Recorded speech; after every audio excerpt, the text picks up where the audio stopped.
So the thought of the day, it is, I think it's the 11th or 12th. Let me see. What is the date? It's the 13th of January 2020. So just a few thoughts after the weekend. I've been having some people over and had some thoughts around that visit. So it's always a good thing to mingle with people that are in the world, so to speak. Worldly people, specifically when they're backslidden, they've got a certain point of view on what the faith is all about.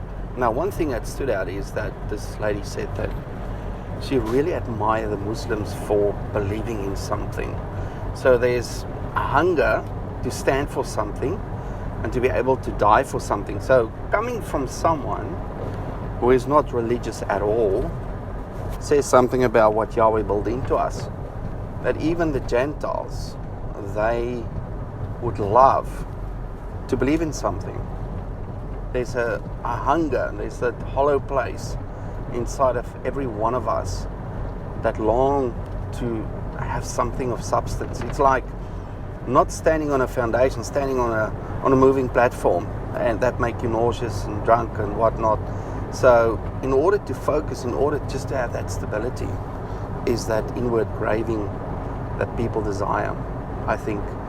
So that was a comment she made that I found interesting. The other comments that she made was, coming from a Seventh-day Adventist background, is that she challenged the church as a young teenager in this Sabbath school, and they just didn't answer her questions. They just told her, have faith, don't ask that, you're a troublemaker, kind of thing. And that actually put her off. So as soon as she left home, I guess, she left the faith. Even though she said when walking into a church and having those memories, that warmth and all that, is still attracting her in a sense. So that means that foundation that was laid, the hunger for stability, basically are the breadcrumbs that's still left for her to reconnect with her faith and faith in Yahweh. She did not allude to the fact that she does not believe in God, but she found it ridiculous. I guess that's my interpretation of what she said. And in the Ten Commandments, it said that you shall not kill, but yes, after that, they were instructed to kill the Philistines. That's what the example she used. She also mentioned that in the Garden of Eden, it said in the Ten Commandments, you shall not kill, and after sin came, they were clothed with animals, so something died, so something was killed. So that contradiction, I think those are the questions she asked her leaders in the church as a teenager. They didn't answer it, and that's caused her to be tripped up. So not answering difficult questions cause people to go astray eventually. So going astray is a major thing. That's also the topic within James this week that I'm looking at. The verse is I think it's verse 17. It says, do not err, my beloved children, I think he said. And the word err in Greek means to go astray. Do not go astray. So what are the reasons for people to go astray? So for me, having this experience of this lovely lady we invited over and her husband, was just coinciding with the topic that I'm studying. So that gave me a real-time example, a real example of people that went astray and the reasons why. So it was actually very, very insightful to have this conversation. What's interesting is that she actually mentioned that it was awkward for her to talk about religion, even though it's not a good topic to talk about with people anyway. And that in itself is, I think, a prompt from Yahweh that He orchestrated in that way. First of all, for her to speak up and for her to speak her mind. I think being in the atmosphere of believers, I think Yahweh's Spirit works in mysterious ways, and if we allow Him, we can really just get good information from everyday life, you know. So that was fascinating for me to see how Yahweh works, and He's still happy with me to continue with the studies, I guess, because within my normal life, and just having people over talking about their house and how to decorate it, brought up this topic that is in line with what I'm studying. Specifically that one verse that I've been sitting on for probably 3 weeks now. I haven't been doing a lot of Bible study as such with the family coming over the December break, so I'm back into it again and hope to get more out more regularly. But I'm also mindful of the fact that I need to pace myself in sync with Yahweh's time frame, because then the gems will come out. Rushing things and just getting things out the gate, so to speak, and you know, getting one teaching out, then the next one out, then the next one out. You need to chew the cud. You need to allow yourself to meditate on these things in order to get a value out of it, interacting with Yahweh's Spirit and life. I also mentioned to Letty this week that I feel being a teacher full-time is a disadvantage of being a teacher in a normal life situation, because a teacher will only glean wisdom from the scriptures in sync and in line and in perspective in relation to real life, because that's where you interact. And that's why the Levites, they went and lived among the people. They didn't serve in the temple. They didn't facilitate all the sacrificial system and all that.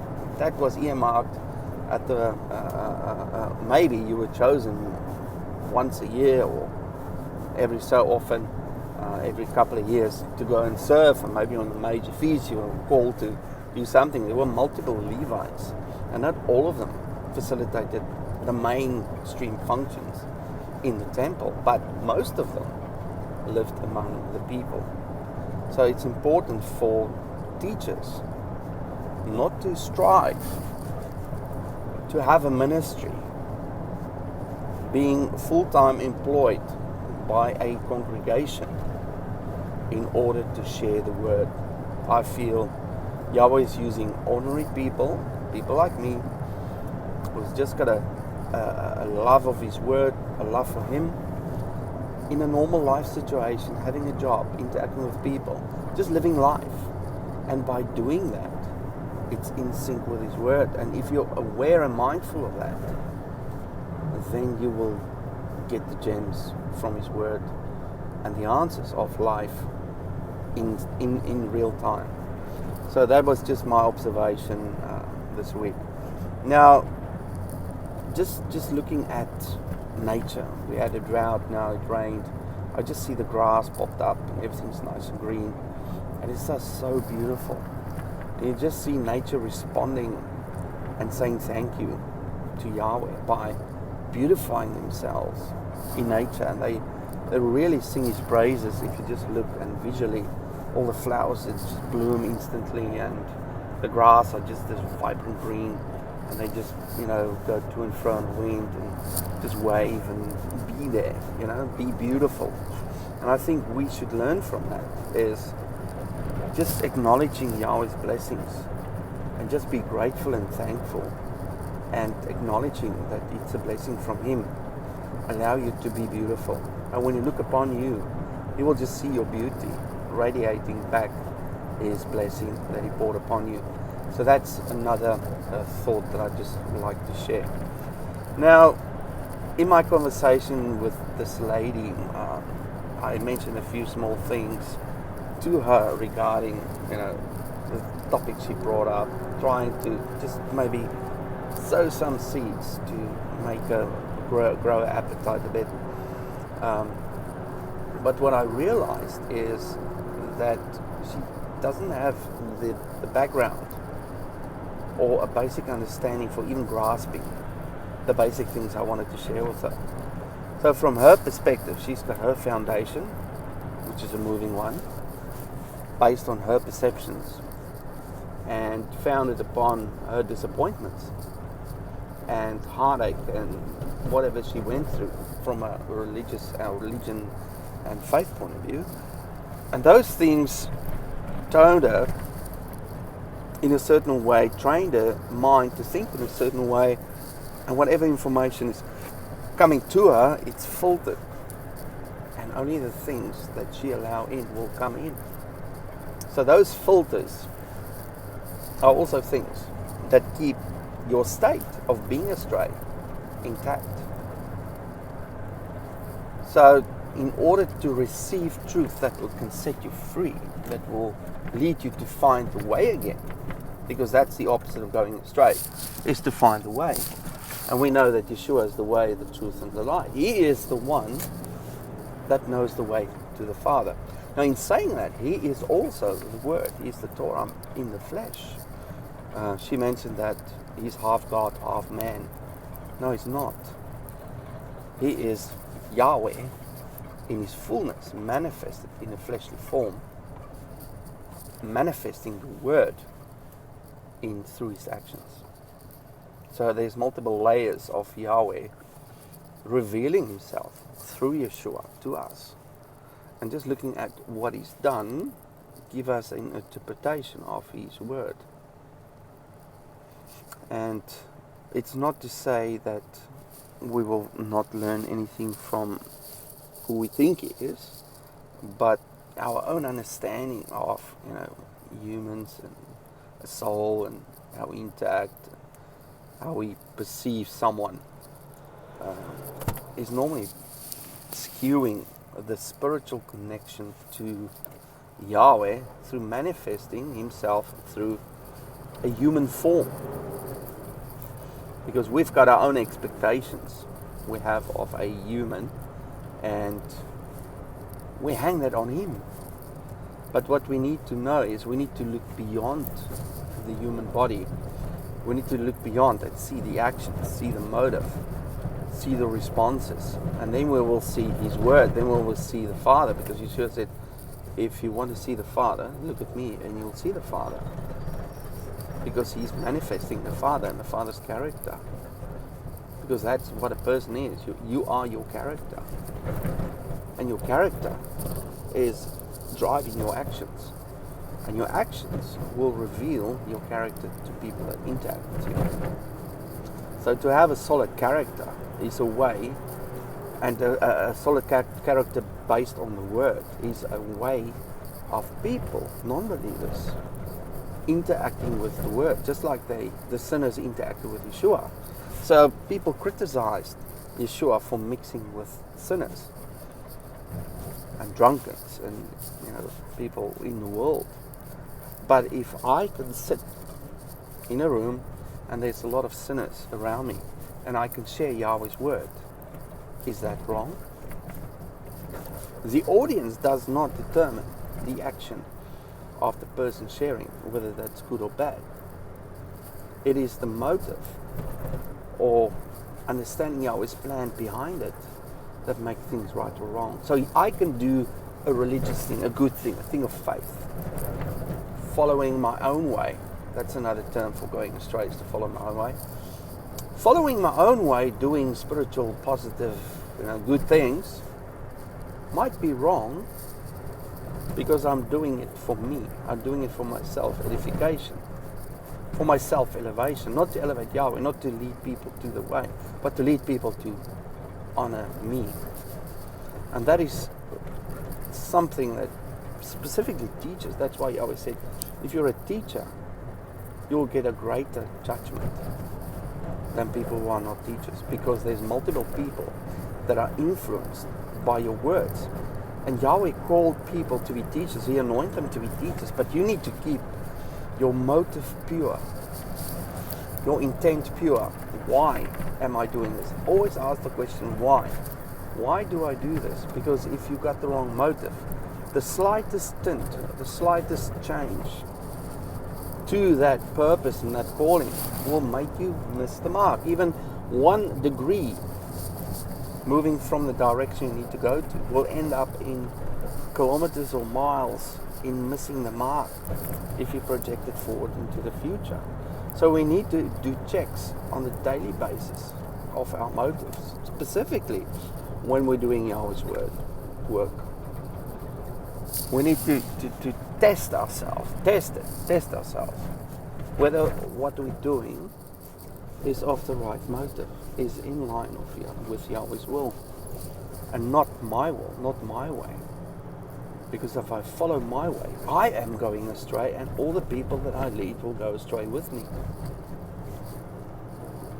And that's why there's a greater judgment for teachers and leaders. So do not strive to become a teacher or a leader or evangelist or someone who's out there, in the field, getting souls in. There's a lot of scope, and I think more so, of people looking after the flock, nourishing them, caring for them, supporting them. And we should not follow the glamour, being on stage, being in the limelight, so that's a warning for me. And I've fell multiple times. I tripped myself up multiple times in doing this. So may Yahweh have mercy upon me and help me to always keep my motives pure and always do His work with the right motive, in sync with His time frame.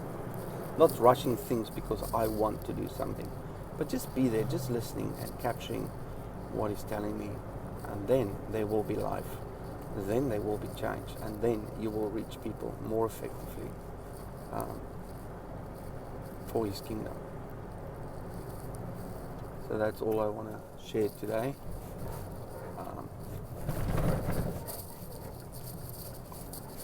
So I hope you have a lovely day. And